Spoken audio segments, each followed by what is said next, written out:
My YouTube people, I greet you now. Thanks for joining in today. So last week I promised to bring in my co-hosts, and I have them here.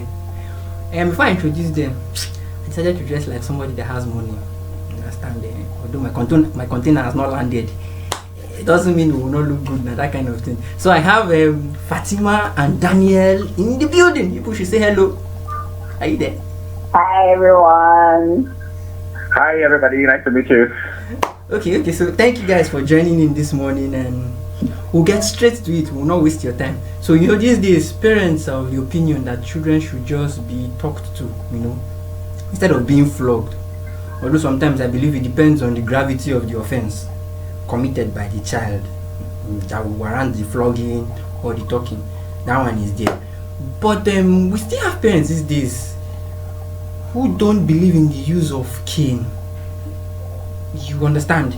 So I'm just saying, I would like to start with Daniel. In your opinion, do you think that cane has a role to play?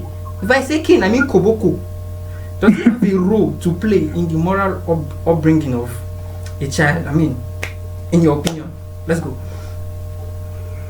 Well, basically, I think at some point, most of us were actually spanked a bit, and I basically think as well that it is important to talk to your child and create this sort of rapport between parent and child, and also I still believe it is very important to flog a child when he or she goes astray.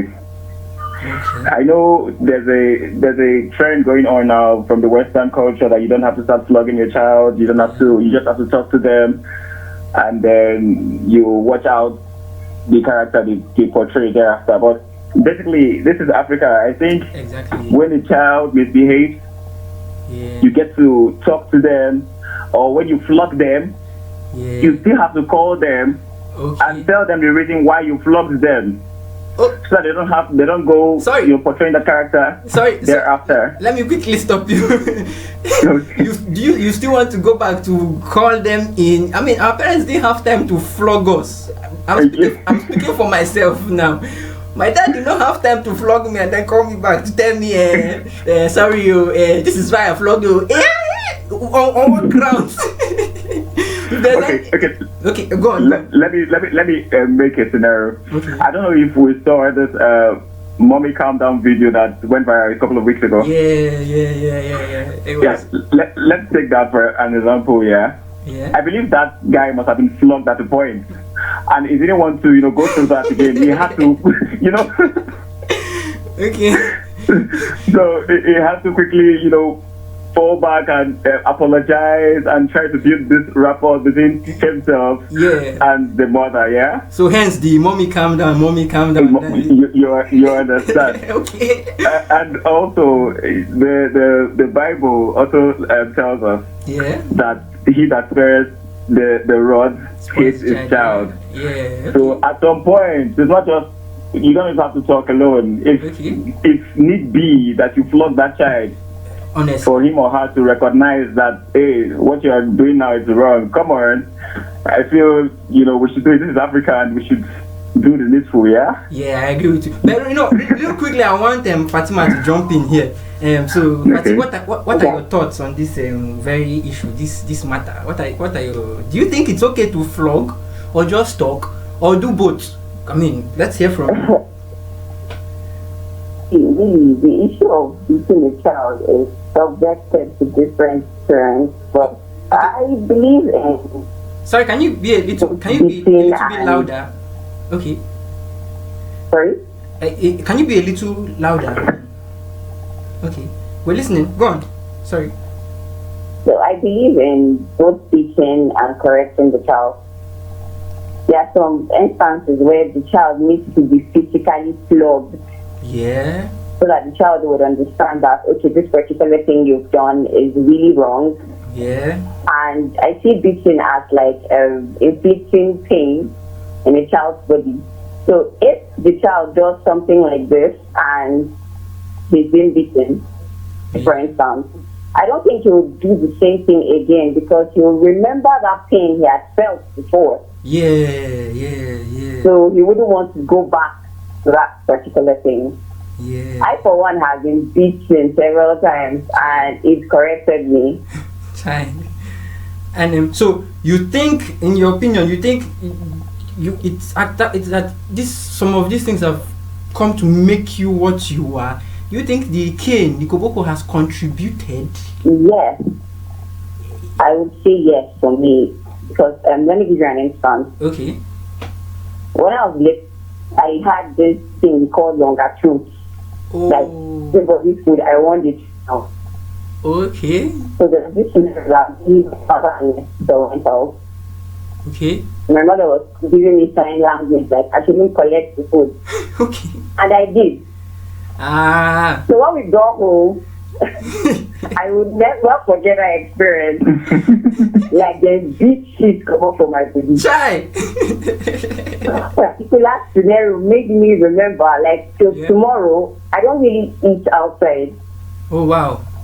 Most people might take it for forming or anything, but that pain I felt then is something I can't I forget in a long time. I totally agree with you. You know, while I was growing up, I grew up in a particular neighborhood for over 14 years. So we had this big compound with 2 neighbors. And then when I misbehave and my dad starts to flog me, you know this kind of compound flogging or in-house flogging way, they go lock door. Your neighbors go call Baba Momo no kill mo. Baba Momo no kill mo. And the man, I know the funny thing. It doesn't. It looks as if they are fueling the flogging. You understand? The man they are shouting no kill mo. The man they ask. You understand? And then if they were not flogging me, maybe they were flogging the guys upstairs. So maybe one of our neighbors is flogging. My dad and the other neighbors too will follow. Daddy P, take it easy. Then we open the door. Because I felt like you said, Fatih, some of these things have made us who we are today. Because let me give my own story anyway. There was a particular time we went for one birthday somewhere. It was many years ago, maybe more than 16 years ago. And then my dad used to tell me, with mouth, word of mouth, he would tell me, don't go anywhere, don't touch anybody's property. It is not your own, doesn't belong to you, leave it. So we went for this birthday, we finished. I think the guy had some toys. I mistakenly slipped one. I intentionally put one of his toys, I think it was a car, a kind of small toy car, put it in my pocket and took it home. Was playing with it. That night, luck wasn't just on my side. This toy fell from my hand. And it was just me and my dad in the sitting room. I think he was watching news. I will never forget this thing. This toy fell and my dad turned. What was that? I can't remember my response. But to the best of my knowledge, I chopped cane that night. Jesus. I chopped cane that night. Because of that experience, I would not lie to you till date. If I see something that is not my own, it is not my own. Do you understand? Not because would I say it's because of the fear of Cain? I don't know, but somehow, I just know it is not my own. It doesn't belong to me. Because leave it alone. So I just feel that's true. I feel at some point parents would have been talking. It's okay to talk, but Cain is very key. Like Cain is an important factor. I beg. In fact, like you can't overemphasize it. It's important. More than important. See, there's one place in the Bible that says foolishness is bound up in the heart of a child, if I'm quoting correctly. Yeah. But the rod of discipline would drive it far away. Let me quickly explain that thing. What it means that anytime a child is born, there is a certain level of foolishness that is in the child. So Cain, as you flog part time, you are chasing out the foolishness. You understand? Part time. You understand? I agree. See, you totally get sense. you get the gist. So I would like to wrap up, or like us to wrap up. I think we've talked too long. In 30 seconds, Daniel, do you have any concluding statements? Just to wrap up. Okay, yeah. As good as Cain may be, to actually strengthen the life of a child or the attitude of a child actually. Some children can still go to an extent of growing along with the kid. When you flog them, it doesn't enter anymore. So that's where balancing comes in. Okay, I agree. So it is still good to balance. In as much as you want to flog this child, still draw the child closer and talk to him or her. Okay, thank you. I agree with you. So Fati, let's jump in on you. 30 seconds. Conclude. Okay, yeah. So in conclusion, I know eras have passed, things have changed, and most times parents subscribe to this modern type of parenting, which is not actually bad. It's a very good thing. Okay. But I still subscribe to the fact that we should meet talking to the child and teaching the child when necessary. Okay. Really, it helps. It's really important. Okay, so I think we've reached a compromise.